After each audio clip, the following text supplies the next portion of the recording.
So, good afternoon to all of you, and welcome again. Here we are in our penultimate meeting of our study of GOPI GITA, the 24th class lecture, and today will be giving the first part of our conclusion, if you will, of this whole series. Today will be part one, and tomorrow second part of our conclusion about the whole GOPI GITA. We gave some context of the previous two chapters of the GOPI GITA in the two beginning classes. We have two introductory classes mainly describing chapter 29, chapter 30.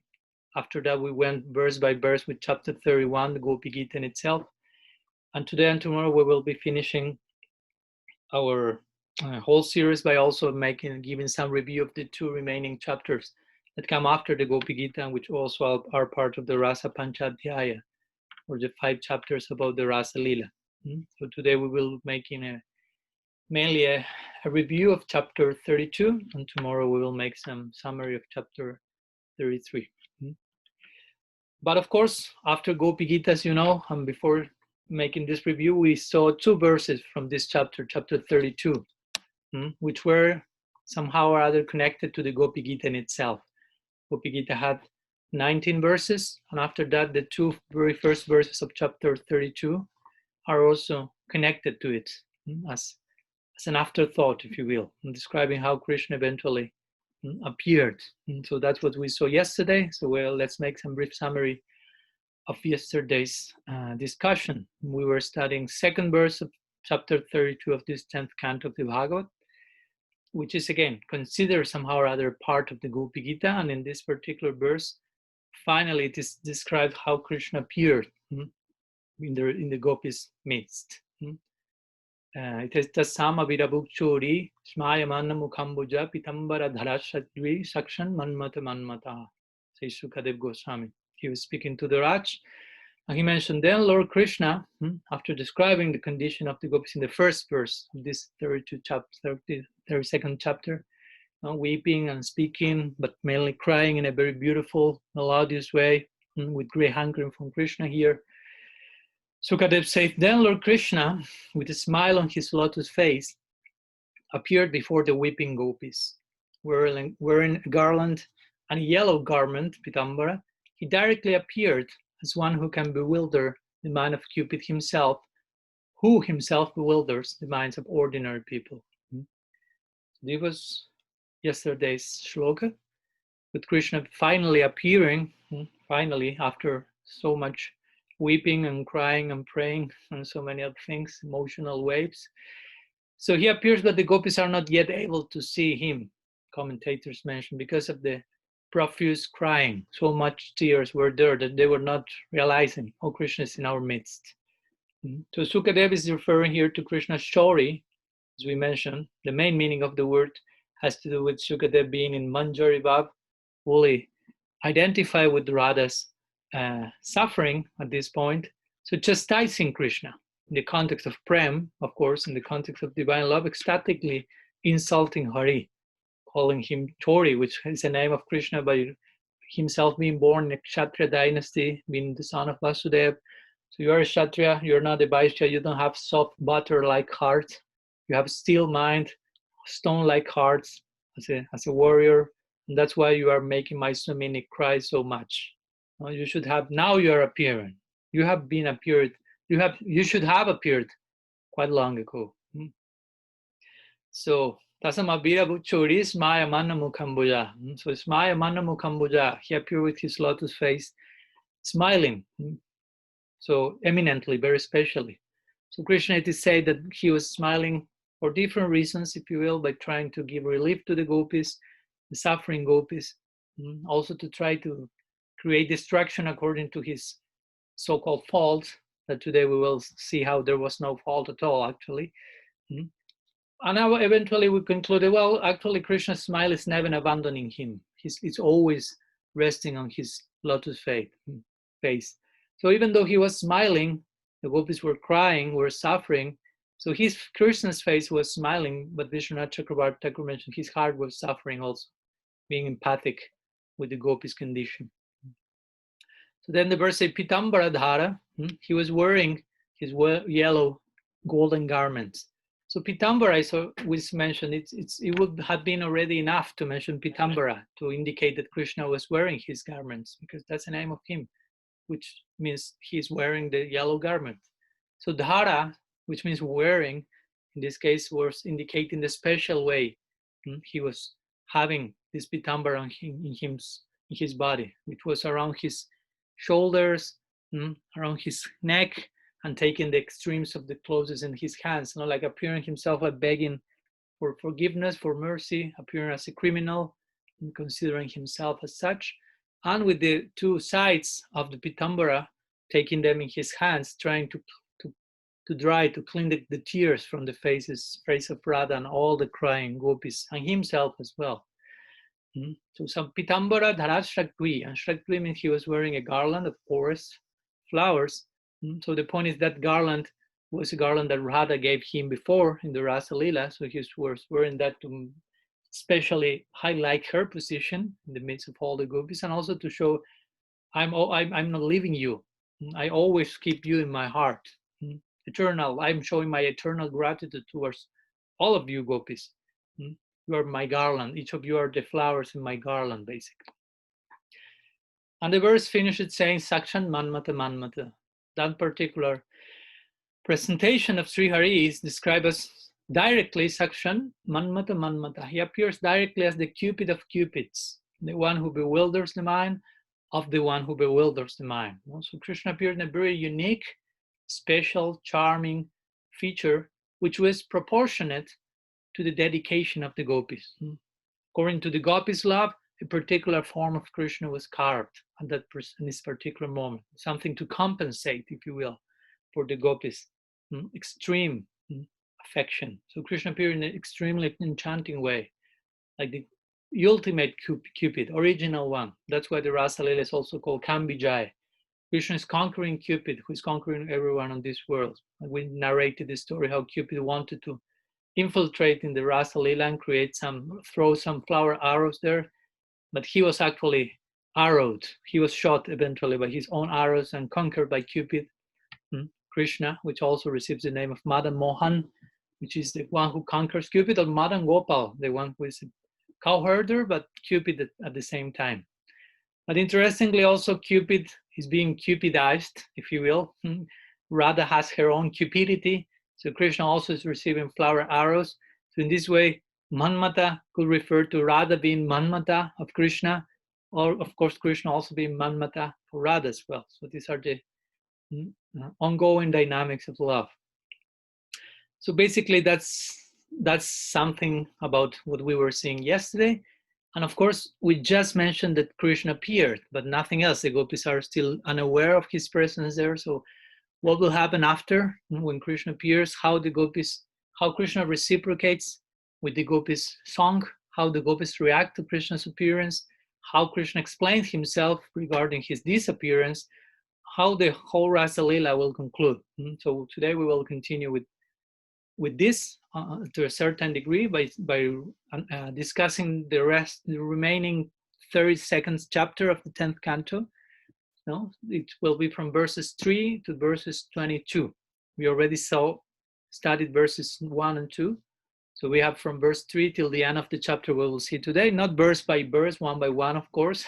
We will require a different series for that, but just narrating the whole dynamics of the chapter and entering into detail only to a certain degree, of course. So today we will see chapter 32, which is called the reunion. Finally, Krishna is appearing, the gopis are meeting him again, and tomorrow we'll finish our series by discussing chapter 33, which is called the Rasa dance itself. So Krishna appeared, continuing with the second verse, Krishna appeared. The gopis were not aware in the very first moment, but eventually the gopis realized Krishna had reappeared in our midst. So you can imagine the intense emotional reaction to that. And also, because of the contrast and the strong effect of separation, it is said that at first the gopis thought that they were hallucinating, that actually was not Krishna, them present.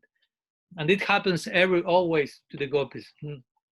well, not only to the gopis, of course, we have the different classical examples when Mahaprabhu took sannyas and he was in Puri, and Sachimata was offering daily bhog to him in Navadvip.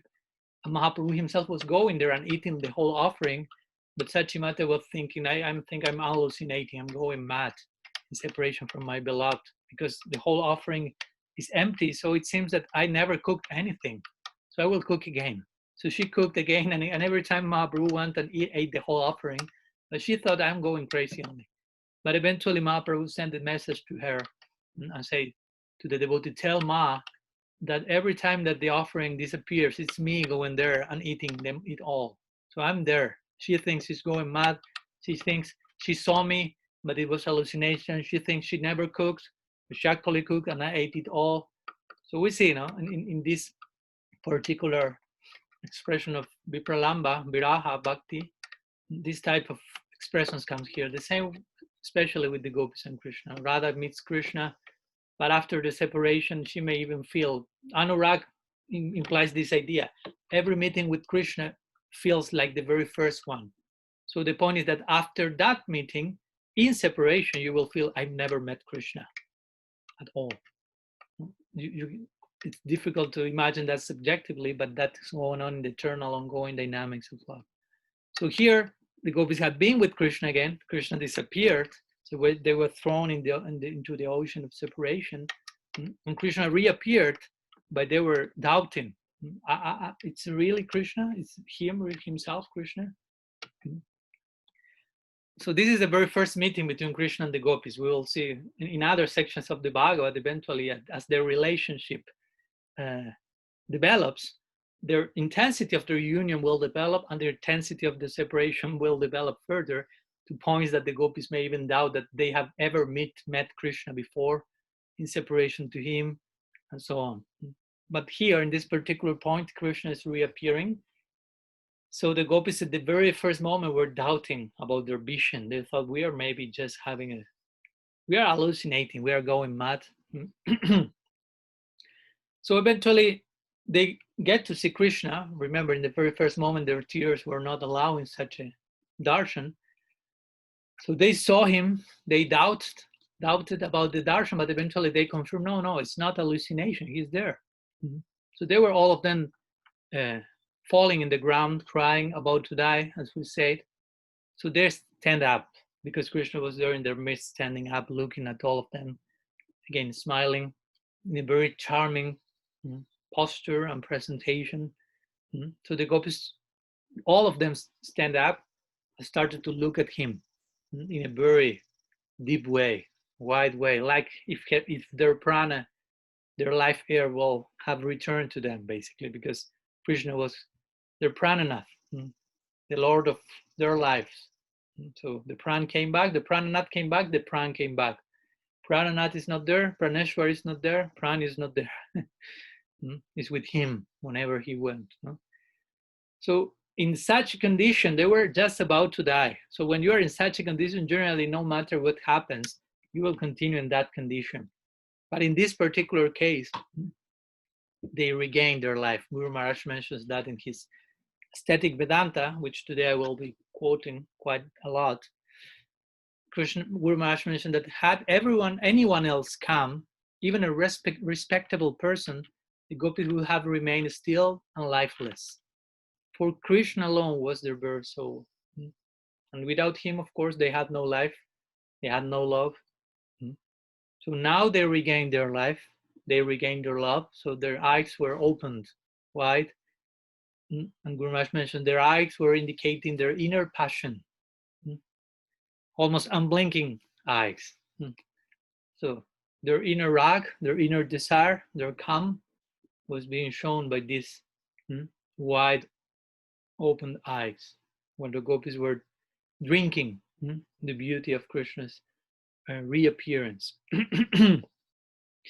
So after this, it is described that different gopis, remember we have different gopis from different groups with different moods, and all this implies they will interact with Krishna differently. They will react to Krishna's appearance differently, in different emotional dispositions. So in the Bhagavad, it is described how different gopis interacted with Krishna in different ways. And some of them were taking Krishna's hand, some others were putting their right arm on Krishna's shoulder. Some others were receiving Krishna's tambul, chewed tambul, the betel nut. Some others were putting Krishna's feet, on their breasts, on their hearts. Some others were looking at Krishna in angry mood, in sulky mood. Some other gopis were looking at Krishna like just immersed into that vision and not even being satiated by such a sweetness. Remember, Krishna here he's appearing as Sakshan Manmata Manmataha. So the most extreme charming form of his. So for the gopis, it was particularly absorbing. On top of that, they have this intense separation to the verge of death. So as we remember, the purpose of separation is to increase the joy, the chamatkar, the astonishment of the union. So here the gopis are experiencing this contrast after such an extreme separation, such a sweet and charming union and reappearance of Krishna in this unique disposition of Manmata Manmataha. So some gopis were looking at him in this way. It is said that some other gopi embraced Krishna in her mind, no? Because she thought she looked at Krishna, closed her eyes, and embraced him in her mind, because he thought Krishna may escape through the holes of my eyes. So I will close my eyes, and I will embrace him forever in my inner being. So Krishna stood there. The gopis stood there like in a pose, like embracing Krishna externally, like taking Krishna to her arms, with her arms to her breast, to her heart. Externally, she was like this with eyes closed. Imagine I am embracing Krishna forever, and this time not letting him leave. So again, all these interactions, as you may have noticed, are not the same at all. Some of them are more shy, some of them are more bold, distant. Different moods are there because different gopis are there, and each gopi represents a particular mood. So according to their approach, these interactions were coming from different groups of gopis. Actually, the commentators, the acharyas were describing on the commentary. These are many verses I'm describing now and summarizing, of course. But every verse is speaking about this gopi put the arm here, this other gopi was doing this. So the acharyas in their commentaries were like mentioning which gopi was the one who was doing this and that. Of course, not all of them have always the same opinion, but most of them did. I'm not going into detail here now again because that will require a whole series. But at least what we should know and we were interested in knowing is connected mainly to Radha and her group. So Vishwanath Chakravarti Thakur, in his Sarartha Darshini, he mentions that it should be understood that Krishna, even though he was there for all the gopis, he was looking at all of them, he was reciprocating to all of them.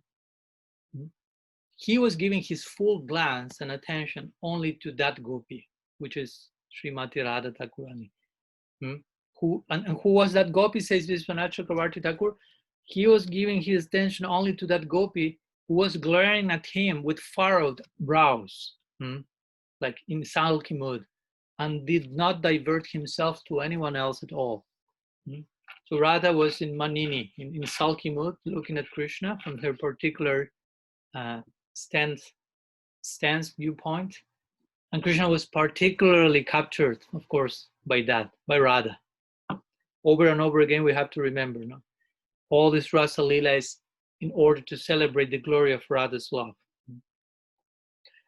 So then it is described that different gopis, for example, Dakshin Bhav gopis of right wing, like more submissive mood, they stood on Krishna's right side.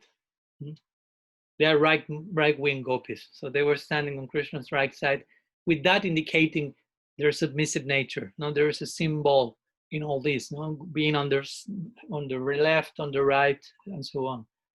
So they were on Krishna's right side, and being of such nature, such nature, submissive one, they were easily like captivated by Krishna in his appearance. But Radha and her friends, her Sapaksha gopis, Radha's Nihadika, these gopis which are part of Radha's group, which take her as Yuteshwari, which are mainly partial to her, they were not standing nor right nor left, but they were standing at a distance from Krishna and looking with these furrowed brows to him. So in an unsubmissive state, Bhamya Bhav is their main mood, which means contrary mood, unsubmissive. So although Radha's love and her group of gopis was unsubmissive, that gave much more delight to Sri Krishna. And that's the point. And over again, we need to understand that they are taking that stance because they know this will give Krishna much more pleasure. So Radha knows when to show her man and to make that man disappear. Sometimes it will be hetu or ahetu, with good reason or without good reason will come of its own volition, yadrichaya. But whatever be the case, she knows when to express that with good reason or without any reason at all, and when to make that disappear as well. She knows in which degree, in which moment, and all of that with the obsessive idea of giving just pleasure to Krishna. Not thinking for herself. Remember, here the gopis are not just like playing the victim consciousness, or having their ego hurt, and that's why they're angry. No. Even though it may seem like that externally, all of this is in a stance that will extract much more rasa from Krishna's heart. So the gopis in this way, they left their pain of separation. They surrounded Krishna. This is described in the Bhagavad. And Krishna was presenting himself more beautiful than ever. So as we met, because again, the gopis increased their happiness now by being with Krishna, and Krishna increased his own beauty. When the gopis were distressed, Krishna himself also felt distressed, as we know, have mentioned, and we will know it as well. So when Krishna was distressed because of the gopis' distress, he did not shine forth that much. For example, it is said that the color of Radha's luster is golden. But when she's in separation from Krishna, generally sometimes her luster is compared to kumkum, which kumkum is red. So what's the meaning here? How in separation you become red? It's not because she's in angry or something like that. But it is said that the gopis applied kumkum to Radha's body in separation in order to make it, because in separation Radha's golden hue disappears and becomes gray. Now she becomes gray in separation from Krishna. So kumkum is there to give some color and to remind Radha of anurag, of the redness of her affection. Red means affection. So to invoke somehow or other this, apart from so many other substances, as we mentioned yesterday, that they applied to her in order to cool her condition, sandalwood paste and camphor and so on. But the point is, in separation, they are like entering into another mood. They are just like, how do you say in English this word? They are like withering in separation. So gray is the color. So Krishna himself, in separation from the gopis, he was not shining forth that much. But when the gopis were relieved, all their unhappiness and separations disappeared. So the gopis felt some renewed attraction to Krishna. So Krishna looks, again, even more beautiful than ever. Already he was Sakshan Manmataha. He was so much charming. But in the presence of the gopis, being happy with him, he looked so much beautiful, much more beautiful. At this point, the Bhagavad describes him as Krishna being surrounded by his potencies. So some philosophical point is there for us to remember. We are not here speaking about an ordinary exchange between girls and boys, but we are speaking about Shakti Mam and Shakti, the supreme energetic source being surrounded by his own energy. So Krishna was there in the center, and all the gopis were surrounding here. So Shakti Mam in the center, Shakti around him, revolving around him. And Guru Maharaj makes his point, his classical point, that to speak of a person is to speak of his energy. Now you get to know a person by what that person is doing. Generally, you attach to that person his own role in life. He's an actor, he's a monk, he's a writer, he's a whatever he does. So you get to know the person through that person's energy that takes the person to do something. So in this same way, you get to know Krishna, the energetic, the person, Purusha, Supreme Person, Param Purusha, through his Shaktis, especially his Supreme Shakti, Parashakti, Sarup Shakti, Bhakti Shakti, which is of course mainly personified in the figure of Sri Radha and the Gopis. So the energetic source is known only by its energies. We can only get to know Krishna through Bhakti. Over and over again, Krishna is mentioning this along the scriptures. That's the only way I will be known, by love. So Krishna is the supreme potent, but although he's the supreme potent, the full extent, if we will, of his standing will only be known by proper acknowledgement, proper acquaintance with his potencies. In this particular case, the gopis. But in different cases, different personifications of the Bhakti Shakti. So it represents love of Krishna, and through love of Krishna, we get to know a particular form, feature of Krishna. But here we are speaking about the supreme or the full extent of Krishna's standing. And today in the morning, without knowing about that, I was hearing one class from Guru Maharaj, which he started to speak at one point of Rasa Lila. Some of the topics we are speaking today here. He was mentioning that basically the most upgraded form of Krishna will come by the grace of Radha. He will be a byproduct, if you will, of Radha's love. Now, if you take Radha out of the equation, you no longer have Krishna's tu Bhagavan Swayam. He was mentioning this point. The Bhagavatam is speaking about Krishna's tu Bhagavan Swayam. So Krishna is the supreme personality of Godhead, the supreme feature of divinity, which is that one, the one which Radha is invoking by her presence. So without Radha's presence, Krishna is no longer Swayam Bhagavan. That's the core, the gist of the whole Gaudiya Vedanta. Guru Maharaj make that point. So this is again made in the Rasa Lila, which is the center of the center of the center of the whole Bhagavat again. And the whole Bhagavat, which is the Paribhas Sutra of the Bhagavat, this sutra, like this password, as Guru Maharaj will say, for the entering the Bhagavat, Krishna's tu Bhagavan Swayam. Around this line, all the Bhagavat is revolving, all its Siddhanta, all its Lila. So the Bhagavatam almost begins saying that Krishna's Bhagavan Swayam. But here in Rasa Lila, we find that conception fully unpacked, fully explained, basically played out for us to understand in which sense Krishna is Swayam Bhagavan, by standing next to Swayam Bhagavati, Adi Shakti, Srimati Radha. So, well, continuing after some philosophical momentum, sorry.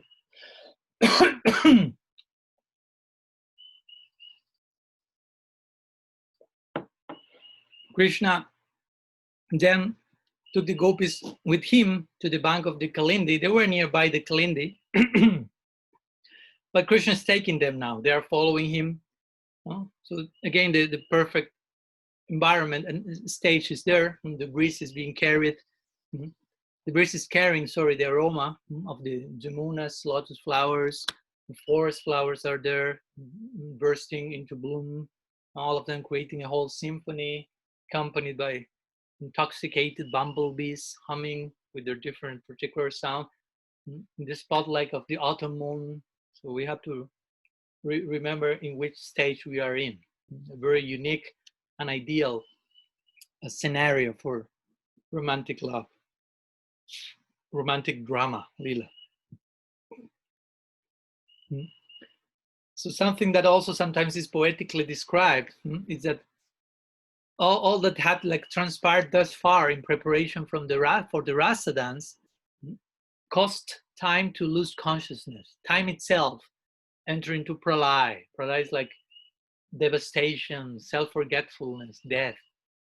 The point is the night should have ended long time ago. That's what we hear. The Rasa Lila lasts for all night of Brahma. So here we are in different sections of this Rasa Lila. So for all the things that have happened already, the night should have ended long ago, but it's still there, full moonlight night. So again, time loses consciousness. So in its unconsciousness, it is said that time stood still, in this way facilitating the climax of Rasa Lila, of this pastime of love. So as Guru Maharaj will mention, there is moon, there is sun, there is time, but all of that moving and adjusting and contracting according to the necessity of the Lila. So if the Lila requires an ending night, okay, time will stand still, moon will last forever. Of course, eventually sun will come and will ask for his turn to have darshan of Krishna. This is also described in the scripture sometimes, like the sun and the moon personified are like struggling because, okay, you moon, that's already your turn has passed. Give me the chance to have a darshan for Krishna. So eventually the long and unending nights of Rasa Lila come to an end. Sun, Surya Devi is coming, and different Lilas unfold there. So poetically, this is described like this, but this is going on there like that. I mean, that's going on literally poetically, because everything there is poetry. Poetry is not just poetry, but it's reality there. So time is just working according to the desires of Lila Shakti Yogamaya, Purnamasi Devi. She's making all the arrangements through different agents like Brinda Devi and so on. So everything is appearing, contracting, disappearing, time, planets, influences, aromas, dynamics. Everything is just like adjusting in a very elastic, flexible way for the topmost experience and pleasure in any given Lila on a daily basis. So, well, the point that the gopis went with Krishna to the banks of the Jamuna, so there the gopis felt all their desires being completely fulfilled. And it is mentioned at that point by some acharyas, again, the manjaris are appearing on the scene, so again we confirm they were there. So the younger manjaris of Srimati Radha arranged for a seat for Krishna with their shawls. They put their shawls on the sand and Krishna sat there. Meanwhile, the gopis were worshipping him in different ways. Of course, the main worship will be their love and the loving glances. And Krishna was just with different gestures, very amorously glancing at him, so on. So interestingly, because in this particular moment of so much intimacy, Sukadev sometimes chooses in this section to call Krishna with different Aishvaric names, like Ishvara and Bhagavan, not to create rasabas, not to ruin the whole intimacy, but to remind us, here we are speaking about Bhagavan with his Shaktis, his Ishvara. He's totally in control of everything. He's not out of control. His senses are not out of control. It's Bhagavan. Also, he's using some other names like Praneshwar instead of Ishwar, or our commentators, every time Sukadev say Ishwar, they were taking, okay, he's Ishwara, let's remind this Aishwarya-like point for us to remain sober, but also Ishwar means Praneshwar. So Krishna was the Lord of the gopis, Pran. So at one point, Bhagavan, he's, the supreme all opulent, but also the acharyas will say Kamavan, one who is possessed by extreme desire. So all these names speak at the same time of Krishna's Aishwarya, and Krishna's Madhurya as well. Because as we know, for Madhurya to be there, Aishwarya has to be there in the background, on the underlying principle, by being totally buried under layers and layers of intimacy. So Brinda Devi at this moment, the forest gopi, he was orchestrating with the forest deities. There are many personifications again in the forest. So they orchestrated them in offering different items to enhance the mood of love at this precise moment. So these manifestations, these personalities were bringing garlands and camphor and sandalwood paste mixed with various wonderful scents and aromas and different items appropriate for love, for a romantic meeting. And so Krishna accepted very graciously to describe all these different elements. And he began to joke with the younger gopis. He began to interact in a Dira Lalita Nayaka way. So the Manjaris of Radha were here, remember, and they were pleased with Krishna's talks because Krishna is very charming, as you may imagine, especially in these particular moments. But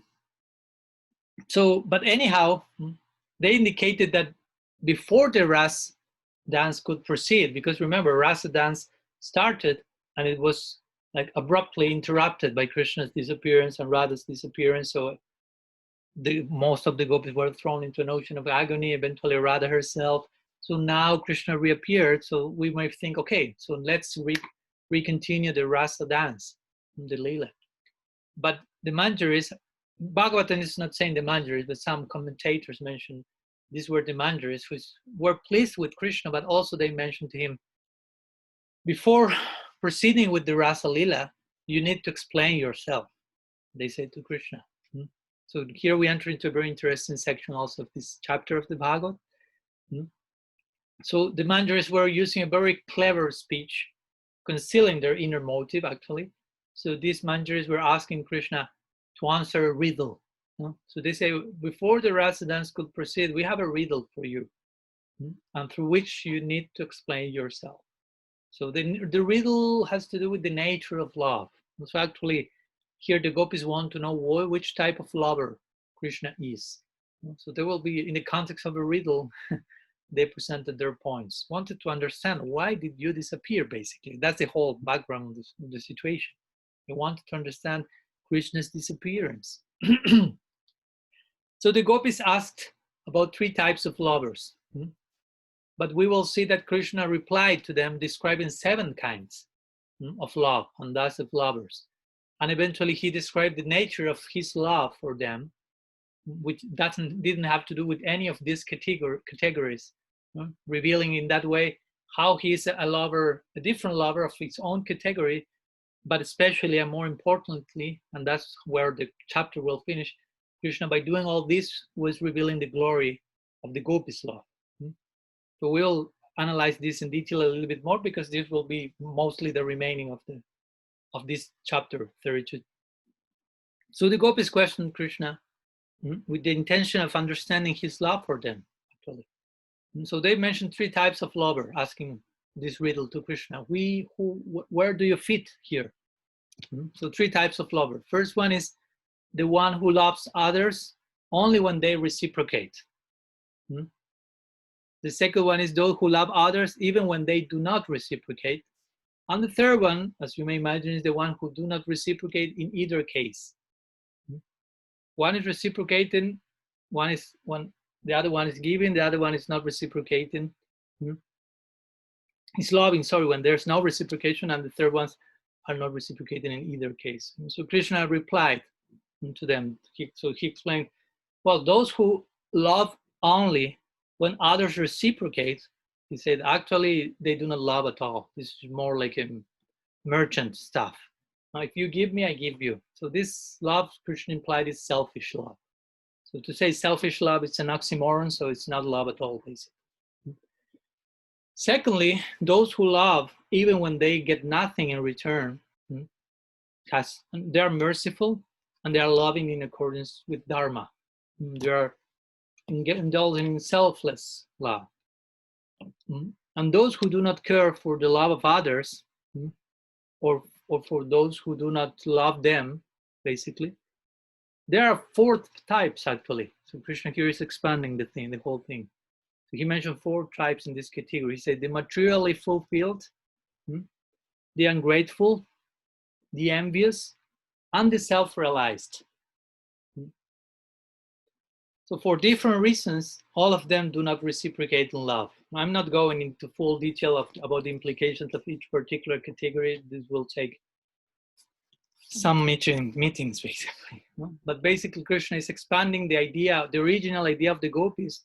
And as we will see eventually, he will show how he's not fitting with any of these categories.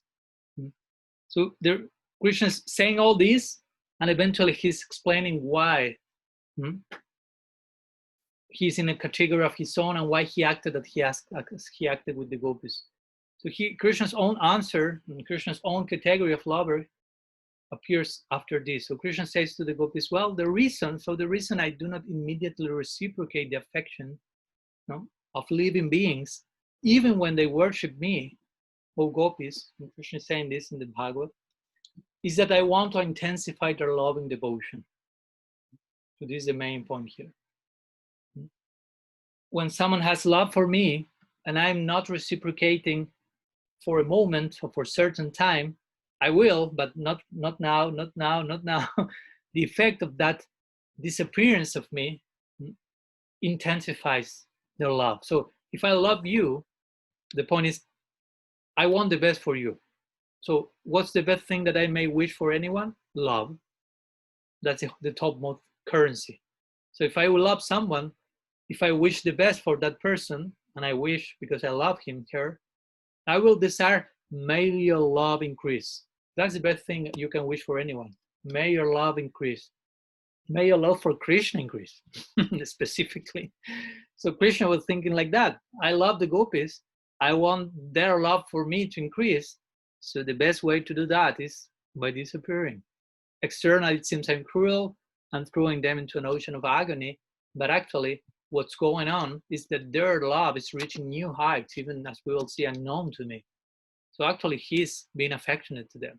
So here he's explaining now this logic. So he says this, no? Someone is worshiping me, I'm not immediately reciprocating. That will create intensification of love and devotion. Such persons will become like a poor man, he mentions, who has gained some wealth and then lost it. No? And thus becomes so anxious about it that that person cannot think of nothing else. You can imagine. No?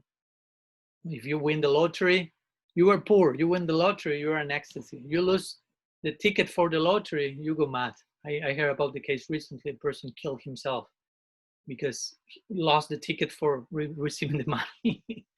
If you were poor before and no money was there, you just remain there. But suddenly something comes extraordinary, but disappears, then you cannot think about anything else. That's basically. So what, as we always say, what must it mean to see Krishna?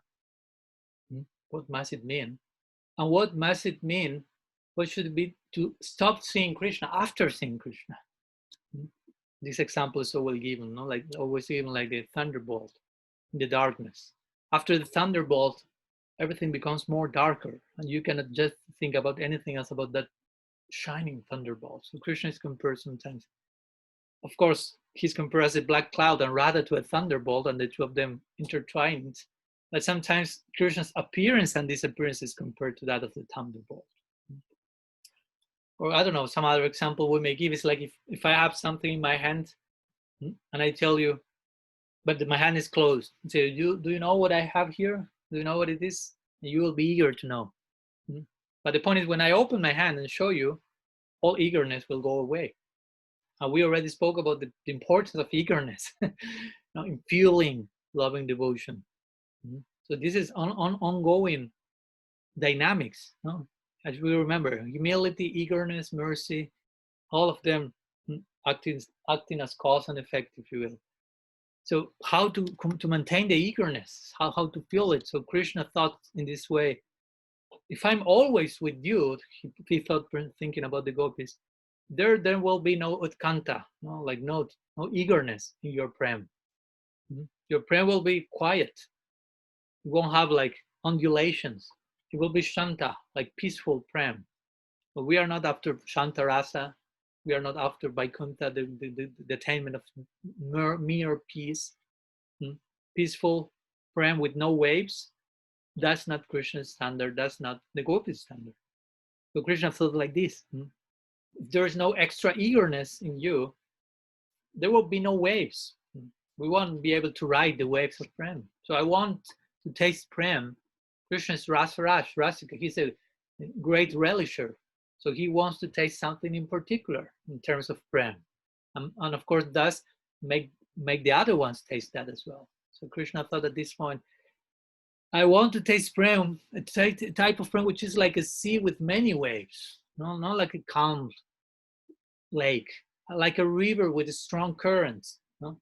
Without a current, a river won't be so good. We will just stuck there. The water will be dirty, you know. So it will be like, there will be some blemish there. That's the point. It won't be so pure, so unalloyed. So Krishna is just dedicated to this ideal. So he was thinking, okay, similarly, as the same way the river needs a current, the sea of love, the prema sindhu, the ocean of affection, should have waves and a current, and then it will be a nice thing. So all these are ecstatic elements. That's why Srila Rupa Goswami described his book, named his book Bhakti Rasamrita Sindhu, an ocean and he, of ecstatic Bhakti Rasa, nectarian eternal Bhakti Rasa. It's an ocean, and he divided the book into different waves, and and all these waves were speaking about ecstasies. Each ecstasy was a particular wave, and an ocean was agitation, transcendental agitation. So here we're speaking about the same. So Krishna is thinking like this: if the gopis always have me here with them, their love will become without waves. It will be mediocre love. It will be low class love. I don't want that. I'm not for that. So to increase the gopis' eagerness, the gopis' love for me, I disappear. That's what he's saying here to the gopis. I disappear from you to renew your prem. I disappear from you to upgrade your love for me. And that's the thing that you want the most. So I was just being affectionate, totally affectionate to you. So Krishna continued in this way, saying, "No, my dear girls, no, understanding that simply for my sake, you had rejected the authority of worldly opinion, of the Vedas, and of your relatives. You left everything behind. I act as I did only to increase your attachment to me. Because I know how attached you are to me, so I did that to reciprocate. And even when I removed myself from your sight by suddenly disappearing," Krishna makes this point here, "I never stopped loving you. Actually, I did that because I love you, even though it may seem otherwise. So actually, I was not even far away from you. Because you may say, okay, you disappeared because you love us, but you weren't far away. No, I was just there right next to you. I was with you, but I was unseen. I was behind you, hidden behind a tamal tree, and you were hidden behind a shower of tears. So even if I were there standing, you will not be able to see me. So I was there. I heard what you said. I tasted your song. I relished your loving expression. It was so tasteful. You were rebuking me, calling me ungrateful. We know what the gopis said along the Gopi Gita. That Krishna is saying at this point, but in my ears, those insults, calling me names, it was like nectar. Again, he's relishing rasa. We have to know Krishna. We have to enter in his psychology. That's what Gaudiya Vaishnavism is about. And to know Krishna fully, to the ultimate stage of his psychology, to really know him, that means to really love him. So we get to know this because of the love of our Purvacharyas who were revealing all this, Goswamis and so on. So we are so fortunate to get to this point in transcendence, to receive such a degree of penetration into transcendence, as Guru Maharaj would say. So Krishna is saying this, no? My ears were tasting nectar, even though externally you were insulting me, you were in sulky mood. All this was enhancing my experience of rasa, and yours as well. And these are the laws, the codes of the upper world. We need to become acquainted with that, of course, if we want to enter there. That's like a filter. If we are not properly acknowledging this, we won't be able to access such a reality. So Krishna is implying here, to taste these is that I hide from you. And also, there is multidimensional purpose in whatever Krishna is doing. Only one thing he does is attaining different purposes. So he said, with this main purpose, I did that, but also to show the whole world that there is no one who can feel separation like me, like the gopis, especially like Radha. I wanted to broadcast this news. That may be called a secondary meaning for Krishna's disappearance, more connected to the world, as we speak sometimes about the main meaning for Mahaprabhu's descent and the secondary meanings connected to the world, the main purpose to connect it to his own agenda with his devotees. So here we can say something similar. But one is the byproduct of the other. And as we will see at the end of the talk, that will overflow in many unique ways here. So Krishna is saying here, I want to show the whole world that nobody can feel viraha, vipralamba from me like the gopis. Another way of saying nobody loves me like the gopis. In separation, as we mentioned, that's the real test of love. So different devotees will react in different ways. So therefore, Krishna is begging the gopis, my beloved gopikas, please do not harbor any bad feelings toward me, your beloved. In the words of Vishwanath Chakrabarti Thakur, he very nicely renders Krishna's words. He says that he paraphrases Krishna speaking to the gopis here, and he's saying to the gopis, "Oh, dearly beloved, the dust of your lotus feet is more dear to me than countless millions of my own lives. Please forgive my wickedness for treating you like ordinary persons today." Even though we see that Krishna is not treating the gopis as ordinary persons, he's fully appreciating their divine love. He's trying to reciprocate that as best as he can, as we will see. He's not successful, but he's trying his best to upgrade their love and so on. But he's in his humility begging forgiveness. He doesn't want the gopis to suffer, but he's trying to make them understand. This is the reason. That's how I act. As we'll see, the whole point here is that generally we are accustomed to try to understand someone with our own reasoning. Oh, maybe you disappear because of this, because of that. No, this is also some philosophical implication. The gopis representing, if you will, for a moment, our situation like God is doing something, he must be doing this for this or because of that or because of that. And you present many reasons, and he will eventually show you it was none of those reasons, but a reason of my own that shows how I am above your own imagination and idea. Surrender to me. So on different levels, we can draw these conclusions as well. So this is Krishna's response, reply to the gopis. So when they heard Krishna saying all this, which was the gopis' conclusion? Well, Krishna is not fitting any of the previous descriptions about the different lovers. And why? Let's for a minute recap. They say they reason, well, Krishna is a knower of values, no doubt. They will start to mention the different types of lovers that were mentioned and how Krishna is not fully fitting there.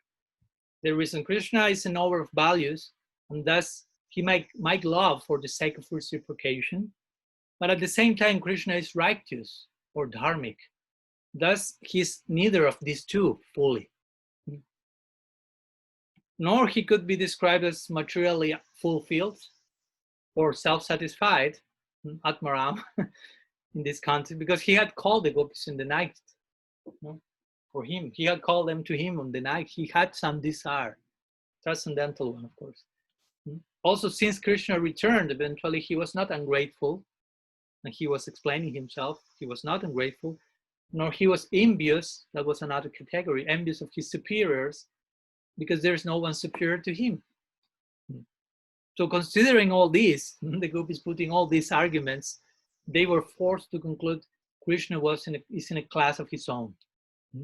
And this is what Krishna implied with his own answer. I do not belong to any category of lovers of Nayaka, hero from this world. I'm a supramundane, transcendental male personality. I'm a hero of my own. I'm a lover of my own, Dira Lalita Nayaka especially. So what type of lover was Krishna? Guru Maharaj mentions his aesthetic Vedanta very nicely. What type of lover was he? He was a lover in the true sense of the term. He was a connoisseur of love. He was Rasaraj. Only he is Rasaraj. He loved only for the sake of love's increase. That's his own idea, commitment to the ideal. He loved because he witnessed the gopis' love to be beyond all comparison. So Krishna was loving the gopis' love. He loved their love and desired that love himself. With this last point, we will finish today's meeting. Krishna not only wanted the gopis' love to increase and to himself to taste it, but to experience that from a particular vantage point, as you may imagine. So the conclusion is that Krishna is not a cruel guy, a cruel God. Going back to our particular situation, give me some extra minutes, please, today and tomorrow as well. So going back for a minute to our sadhaka dynamics, Krishna knows how to act, when to appear, when to disappear, how to reciprocate, how to not do that. And sometimes he knows, in our particular case, if he satisfies all of our desires, maybe we'll be in a bigger problem because we are not fully yet capable of knowing what to desire properly. Sometimes we think we have the proper desire and we are asking Krishna and Krishna may not be responding. We should be surrendered, understand there must be a reason for him not to reciprocate. Even though if we may not understand, he knows that. Like a doctor that is saving your life by giving an injection that it gives pain. So I say, that's giving pain. Or he's opening your heart for saving you. You say, why you are attacking me? So much blood is here. But actually he's curing you. You may be thinking, oh, he's not giving me chocolate like mom is giving me. But actually he's saving your life, which is much more than mere chocolate. So in this way, God wants to help us. But sometimes he has to be rough for that. At least to our own consideration, it seems rough that he's saving me. So if he has to be rough, he will do that. He will be. Because again, Krishna is saying here, maybe you may serve Krishna and not necessarily he will reciprocate as you are expecting. And that's a very classical point that over and over and over we need to go through. I am to serve Krishna and to surrender to him, but I am not to be attached to the particular way he has to respond to that. And why? Again, why Krishna won't necessarily reciprocate as I wish? Because God's duty is to augment our love. That's his dharma, that's his duty, obligation towards us. He feels like that. I want to increase their love. So since we don't have too much knowledge of the art of love, what to speak of how to increase love, first of all, how to develop it, but we are not very much acquainted or inclined with the topmost eagerness on a daily basis, how I can increase my love. So that's why sometimes we don't understand God's movements in the world, because he's only moving in order to increase everyone's love. But since most of the people doesn't know how to love, they do not understand God's movements. So again, the duty of God is to increase our love. And that's why Krishna disappeared. Again, it seems he was cruel. He was not corresponding with the gopis' love. Actually, he was increasing the gopis' love. And eventually he reappeared. And eventually that increased love created an upgraded situation. So the same happens with us, although we are not on that level. He's disappearing, quote unquote, or not appearing as we would like, just in order to increase our eagerness, hankering, humility, love, and certain mercy will come eventually. And at a certain point, by that mercy will I understand, oh, that's why he disappeared. That's why he didn't reciprocate. But in those moments that we don't understand why he's acting like this, we should be surrendered. We have trust. We should have confidence. We should be very careful about not being just like controlled by our own mind and desire of control the situation and so on. So as we say, lots of implications are there to be extracted regarding to our particular situation. So bear with me a little bit more. We have the last verse of this chapter 32, which is maybe the most famous one and the most well-known, and the natural way of all this chapter converging on the whole, if you will, Gopi Gita and Rasa Lila is converging into this point that according to Guru Maharaj is like the very high point of the whole Bhagavat, the highest point of Krishna Lila, the apex of Braja Lila, which will give rise to Gaur Lila. As much as we go deep into Krishna Lila, we immerse into Krishna Lila, we emerge in Gaur Lila. And as much as we go deep into Gaur Lila, we emerge into Krishna Lila. So here we reach the famous verse, very nice one. Naparayeham nirabadya sanjayam shashadu krityam vibudhaya shaktiva jama bhajandur geha shrinkala sambrishya tadbha pratiyatu sadhana. So after Krishna making his point of why he disappeared in order to increase the gopis' love, in order to showcase the glories of their love to the world, to establish that very clearly, a new idea comes here that was not in his original agenda, but appeared on the surface while Krishna was witnessing the gopis' degree of love and separation, especially Radha's. So here comes this verse where Krishna is saying to the gopis, I'm not able to repay my debt for your spotless service, even within a lifetime of Brahma. your connection with me is beyond reproach.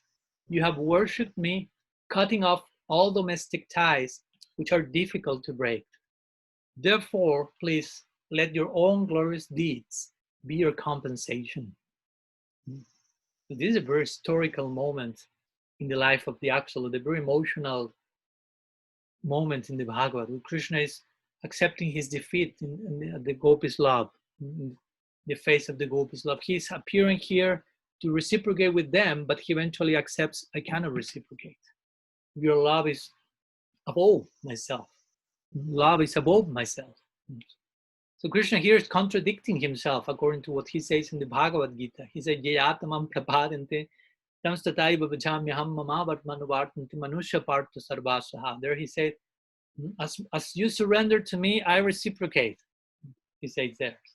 But here he says the opposite. Say, you surrender to me to such a degree that I cannot reciprocate.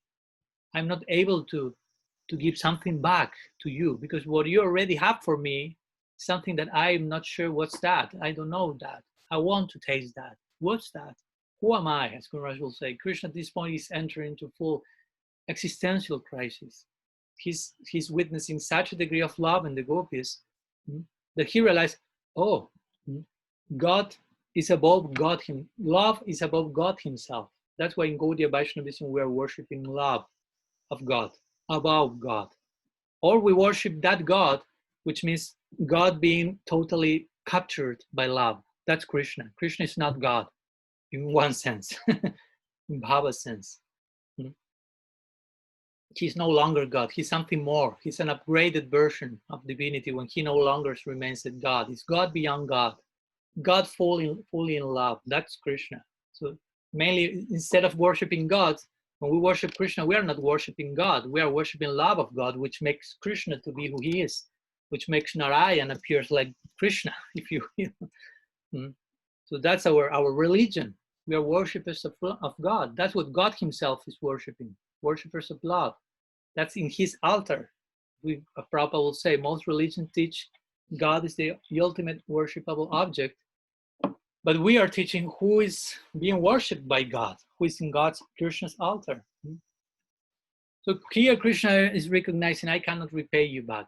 So why is not possible for Krishna to repay the gopis? Well, the reasoning given here is that in some instances, the prem that Krishna has is split in many directions towards many people. And in other instances, Krishna, love, prem will be fixed in one object only. So in the case of Krishna, what Krishna means with that, my prem is divided, because not only into millions of parts, but into uncountable parts, asankhya. Why? I have many devotees. I'm Visaya Lambana of Bhakti Rasa. I'm the object of devotion. So there are so many Ashraya Lambana, so many devotees directing their love to me, and I have to reciprocate with them. Not only you, but Jnani Bhaktas, Shuddha Bhaktas, Rasika Bhaktas, Premi Bhaktas, fathers, mothers, Sakas, Gopas, Gopi, uncountable devotees that I have to reciprocate. So my love is divided into all of them. I cannot neglect any of them, even for Radhika, who is superior to them all. He's implying here, I must drive the chariot of Arjuna. I must give my association to Vishnu. Of course, he's not, I must. He wants also, but he's in that position. He's God, what to do?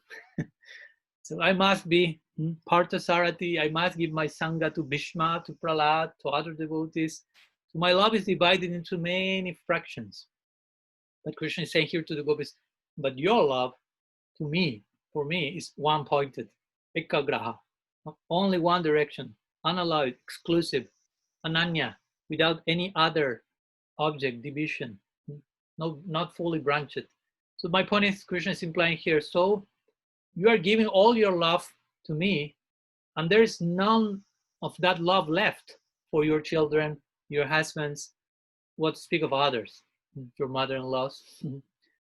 So the point is, Krishna is implying with the gopis, because you do not love anyone but me, I will always be indebted to you. You follow the idea. Everything is fully directed to me, condensed to me, and I'm not doing that with you. Even if I were to offer you a boon, Krishna implies here, I know that if I tell you, what do you want from me? he knows, Krishna knows, you gopis will ask only, let us be able to render service to you. So you won't be asking anything for you. It will be actually increasing my own debt towards you if I ask, give you a boon. So I'm in such a dilemma now. I cannot reciprocate. I have my capacity has been exhausted, my loving capacity, and that's for this reason I'm bowing my head to your love, to the greatness of your love. That's, as we mentioned, Dehi pada palavamudharam. Yadev Goswami said, Krishna inclines his head on Sri Radha's feet, accepting his defeat, accepting with a Greek smile, crying in ecstasy, the topmost position of Radha's love, not being able to reciprocate. So Krishna is here in this dilemma. I cannot reciprocate. So this is for this reason I am not able to repay you in millions of births, even in a lifetime of Brahma.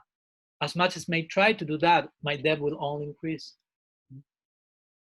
So in this way, we should also try to love Krishna as the gopis do. In the sense of desiring nothing for ourselves, not necessarily because everyone has to follow the Manjari Bhav section, but my point is, in this spirit that Krishna is glorifying here, you are not keeping anything for you.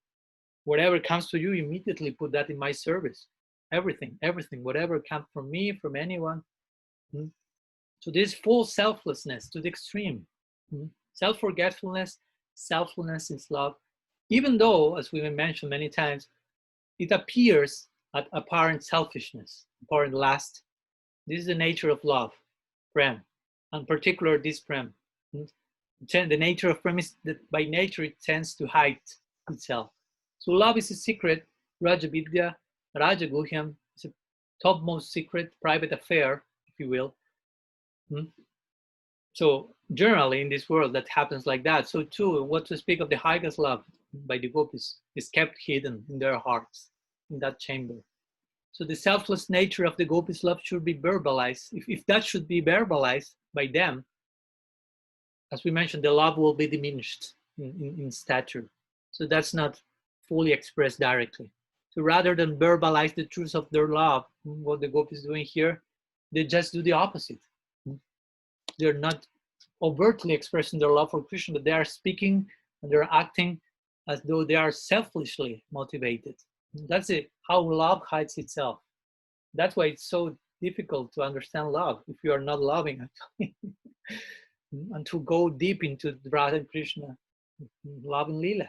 So the union in love between Radha and Krishna in this way hides itself. It's not so easily understandable. It's manifesting overtly as something most selfish. And of course, we require the necessary adhikar to penetrate that, to go into that, and to really discover in this so-called selfishness, the topmost degree of selflessness. That's the whole magic of this Rasa Leela. It's presented in a packaging of so-called selfishness, but when you open that, you start to realize, oh, there's no trace of selfishness here at all. So Vishwanath concludes his explanation to this verse. He mentions that in their selfless love, since we are speaking about that, in their selfless love, the gopis then concluded in their own minds when they hear Krishna saying this, your love, love, a love supreme, as John Coltrane will say into his famous jazz presentation, a love supreme, love for itself, for its own sake. That's the whole glory. So the gopis thought at this point, in their humility and in their glory of their love, they thought, according to Vishwanath, even though Krishna, being the supreme personality of Godhead, is full of transcendental qualities, he's devoid of the slightest trace of any fault, and he knows all about our love for him. In order to establish the superiority of our love for him, they are speaking between themselves. In order to establish our own glory and to make himself indebted to us, to increase his debt to us, it is that he has performed this act of giving us up. That's the real reason. So we, now they start to reflect, we gopis, who wanted to defeat Krishna, who criticized Krishna for his conduct with our riddles, sarcasm, insults, we have been most immoral in our intents, whereas he desired only to establish our exalted position. We could never act like that. Thus, in effect, we have become conquered by Krishna's love. So in this way, Krishna is fully conquered by the gopis' love, in his humility, and the gopis are fully captivated by Krishna's intention, actually underlying intention. They feel themselves bad for themselves. We are so immoral. How we should have thought like this? And so their humility is increasing here, and thus eagerness and love and mercy is increasing. So in both sides of the equation, we see there was a purpose to all these dynamics. Both sides are increasing their own love for each other, so that will allow for real Rasa Lila, upgraded Rasa Lila version to be there. So in this way, Krishna was disappearing with this purpose. Sometimes example is given, and with this I'm ending, finishing. As a professor, some teacher may examine his students. So we could say on one level, Krishna was examining the gopis. So, but the point, just for the sake of using the analogy for one point, so Krishna disappeared to see what the gopis will do in separation, how they will react, how well to test the degree of their love. So the professor, the so-called senior one, disappeared and was hearing the responses of his so-called students, all this quote unquote. The professor became astonished. The professor had felt himself a student, and the student became the teachers, the gurus. So the professor Krishna realized they are more elevated than me. They know something I don't know, and I could never reach their level. They're totally way above my head. That's what Krishna's experiencing as Tamal Krishna taking darshan of the Gopi Gita. Remember, Krishna's intention in this context was to test the gopis' love, but instead, of course, he had his purpose there. The gopis' love increased. The world get to know about the gopis' glories, but at the same time, he became dumbfounded and bewildered because he witnesses such a degree of loving expression that was unknown to him. And this is what gave rise to a new reason that appeared in Krishna's heart that was not it was not present in the original agenda of Krishna. That is, I want to taste Radha Bhav. I want to fully imbibe her mood. And so here in this particular verse of the Bhagavad, we find the prophecy of Gaur Sundar's descent. Sanatana Goswami makes this explanation in this verse when he comments. He said, Krishna is saying, on one level, we can understand the verse in some few minutes, and I'm finishing. We can understand this verse as Krishna saying, I'm not able to repay my debt for you, even in a lifetime of Rama. But also, according to Sanatana Goswami, Krishna is saying, I will come down once in a day of Brahma, in one Kali Yuga, in a day of Brahma, to try to repay. Even though I'm not able to repay the debt, I cannot just sit myself and do nothing about it. I will try my best.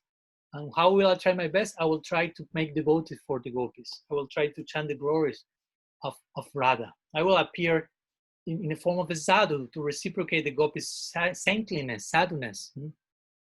Sadhu krityam vibudayu sapiva. Jamava jandurjarageha shrinkala sambrishchatadva pratyatu sadhuna. So the word sadhu appearing here. So according to Sanatana Goswami, Krishna is saying here, I will appear as a sadhu. I will appear in the mood of a devotee, bhakta bhav, and trying to preach the glories of the gopis. That's why also Mahaprabhu, an internal reason for Mahaprabhu's accepting sannyas and becoming a preacher, is accepting the saffron cloth, which represents anurag, the color of Radha's love for Krishna, and the inner mood that Gaur is trying to cultivate, eventually systematically as sannyasi in Puri, in the Gambhira. So as Guru Maharaj very beautifully explains, mainly his Sikshastakam, Krishna's witnessing the degrees of Radha's love, and he's just like dumbfounded and entering into an whole, having to go into doing psychoanalysis. That's what Mahaprabhu is about. Krishna's doing psychoanalysis. Who am I? Am I really God? I'm a really Rasik Sekar. I'm a really Rasaraj. I'm known as the king of taste, but I'm seeing that she's tasting something unknown to me. So who am I actually? So eventually, as Guru Maharaj will say, he realized, yes, I'm God. That point is there. Okay, I thought I was. But the point is that there is something in me that makes Radha so special. Because she's showing such symptoms that are attractive to me that I do not know, but those symptoms are connected to what she sees in me. So I want to know what she sees in me from her own vantage point. So for that, whole lila is necessary. Of course, Krishna is being very clever. This parishista lila, or appendix-like lila, manifests like an afterthought of the Krishna lila to really fulfill, if you will, the failure of Krishna lila, where Krishna hears is not fully able to have that experience. These three main desires: knowing the glory of Radha's love, the beauty that she perceives when seeing Krishna, and the joy that she derives by seeing such a beauty. All these three main desires are the Swarup Lakshan, the main reason for Mahaprabhu's descent.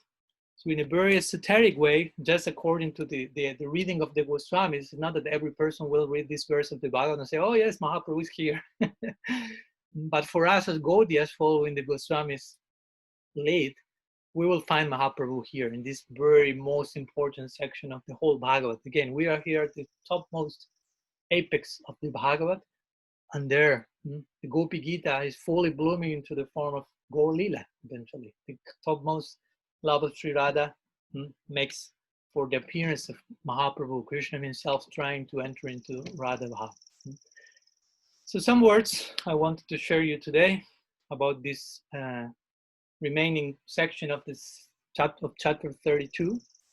So again, this is all this churning of the hearts of both Krishna and the gopis are required to increase, to upgrade their love for each other, to make rasa return to the point of being really relishable according to the standards of Rasa Raj, to the king's taste.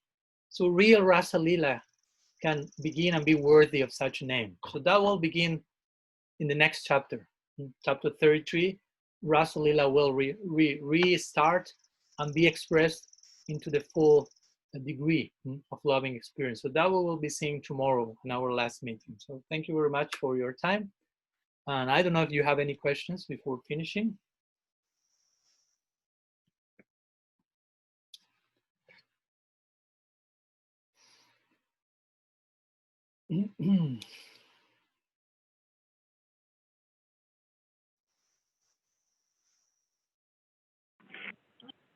I have a question, Raj. Yes. Darshana.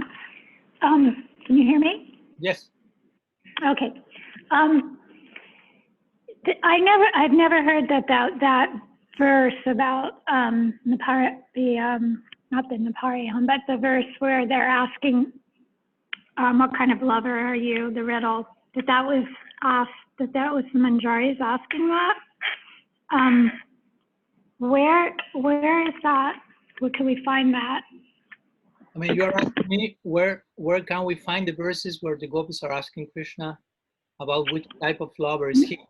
No, where could we find that it's supported that those verses are being spoken by the Manjaris as opposed Okay. I should have to check some of the commentaries at this present moment. I'm not fully sure which of the one. Of course, not all the commentators are saying that, but I remember at least one of them were saying it. So let me do some research, and I have to do.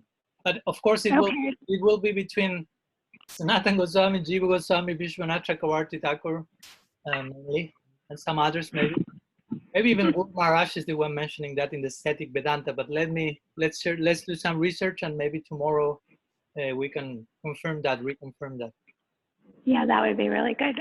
And just one other thing, this might be a really long question, but and I've heard Guru Maharaj say this many times, what you just said about Krishna, the Lord Chaitanya being the solution to the problem of not being able to reciprocate. And the way that Lord Chaitanya reciprocates is by making devotees for Radha and I don't think I've ever quite connected to that understanding of how that would be the perfect reciprocate, or that, yeah, if you could just, you know, are you understanding my question? Yeah, I think so. Yeah. Why is that particular way of reciprocating, basically? Yes. Why Krishna chose to reciprocate, to try again? Yeah. Oh, again, no, it's like when you are some things we may say, when you are full about something, you, as Guru Maharaj will say, no, love, in this world we are moving out of karma. When you control your desire, you stop moving, and when love, real love is there, you start moving again from a different side, because in karma realm you are moving out of emptiness, and in love you are moving out of fullness. So that movement out of fullness is of overflowing of your inner experience that will eventually touch others. No, Guru Maharaj will describe preaching as that. No, it's the overflowing of your own practice that is overflowing and sprinkling others. That's real preaching. So in this way we may, and you want to share that with others, naturally that extends to others. So in this way we may say, well, Mahaprabhu is Krishna himself, going to the depths of Radha Bhav and experiencing that. But we see, if you study Gaur Lila, Chaitanya Lila, we will see how that experience is overflowing him over and over again. So that's touching others, and just in a very unique way, just converting everyone. On one side, we can analyze that as something that it's not even a conscious thing, just by Krishna going through that. That's one perspective. We may say, even if Mahaprabhu wouldn't, Krishna wouldn't say, I will reciprocate you in this way, by tasting Radha Bhav, that will come as a byproduct. That's like immediately, that will overflow, and just by looking at someone, that person was just contagious Radha Bhav, if you will. His experience was contagious to everyone. But also, if we want to for argument's sake, we can take the point of Krishna was aware, and he officially said, I will reciprocate with you in this particular way. Why? By making the devotees for Radha. Well, because she has a lot of necessity for service. Well, sometimes we feel in this world, there's lots of things to do in this world, lots of service, and that's a fact. There's a big necessity for serving, for spreading the message, for preaching, for helping, and it's unending. Of course, you will reach someday the conclusion, no matter what I do, that will continue, because that's the Srishti Lila. So there will be always some level of necessity. That's what makes the Srishti Lila go around and have some purpose, the ultimate purpose. But so here there's lots of necessities, even in the context of compassion and love. But when you go to the higher realm, some devotee may feel here as a sadhaka, oh, so many services to do here. But you don't have an idea how much more service has to be done there, how much more service necessities there, as Bhaktivinoda Thakur will say. I want to live at Kurukshetra, because he knew so much service necessities there when Radha is in separation from Krishna, for example. So I will say that in this sense, because again, remember, Krishna is just coming out from witnessing the degree of Radha's separation and the necessity in that particular moment, the vulnerability, if you will, in that particular moment. So he himself witnessed firsthand her degree of madness and separation is too much. She needs so much support. And of course, we are not just saying the manjaris and sakis that are with her are insufficient or are not able to. But again, that's an ever expanding, ongoing thing. So we may say Krishna in that sense thought, I will recruit more and more servants as a way to extend his own wish of serve someone. It's like if you want to serve someone and you try to serve the person and you feel whatever I can do is not enough, only myself, because I'm receiving so much. But I will try to make others serve that person also. And in that way, I'm expanding my own service capacity, if you will. It's like if you, I don't know, you try to serve your Gurudev, your Guru Maharaj, and you feel, oh, I'm receiving so much from him. As Raghunath Das Goswami says, so much is coming from Gurudev. Nam Shirstam Manu Mahapi Satchiputra, he had given me so many gifts. In the highest conception of the name, Mahaprabhu, Swarup Damodar, Govardhan, Radha Kund, Radha Madhav, so many things. What can I give in return? Okay, of course I will try to serve him. But something else I can do is I will try to extend a service opportunity to him, to other people. So I will try to make other people serve him, please him, because he has a big necessity of service. That's what Guru Maharaj once said also. He explained the expression, Krishna, I am Guru Devaya Vidmahi, Krishnanandaya Vidmahi. He was explaining about Krishnanandaya Vidmahi. Try to meditate into the Krishnananda that your guru is experiencing internally. And when you really empathize with what's going on in his heart, her heart, you will really understand he's really needy. We are needy in a lower way, but the sadhu, Sri Guru, is needy in a higher way. He needs so much, no? And that's why Guru Maharaj said, give me your ears, no? Give me your ears. I'm so in much necessity. No? He paraphrases with this famous verse of Srila Rupa Goswami, no? Tunde tanda vinira timbitanute tundavali labdhaye karna krodha tarambini bhagathayate karnarbudevi spriham chitta prangana sangine vijayate sarvendriyanam kritim no janit janita kiyat viramrita krishneti bhavanandai.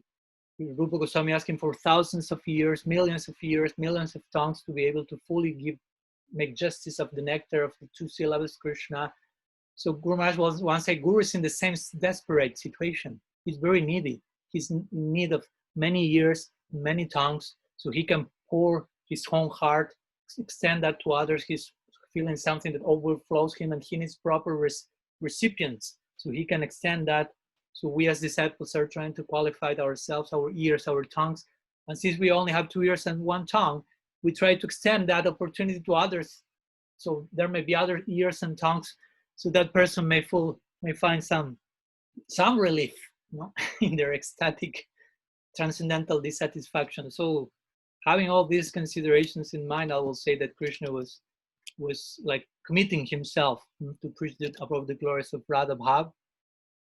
And the point is also, he mainly may say, I'm committed to preach your glories. That's the main point. But as a byproduct of preaching Radha Bhav, will come many devotees that will want to join that camp. That's the point. Main thing here is not so much, we say that as an extension, but mainly Mahaprabhu is saying, I will preach the glories of your love. As a devotee, Krishna as a devotee, chanting the glories of Radha Bhav. But will be an unavoidable consequence of that, so many devotees will join her camp. So that's like an extension of that same idea. So some ideas, I don't know if that helps to solve the riddle. Yeah, no, that was really nice. Thank you. Thank you all of you. I don't know if there's any other question before finishing.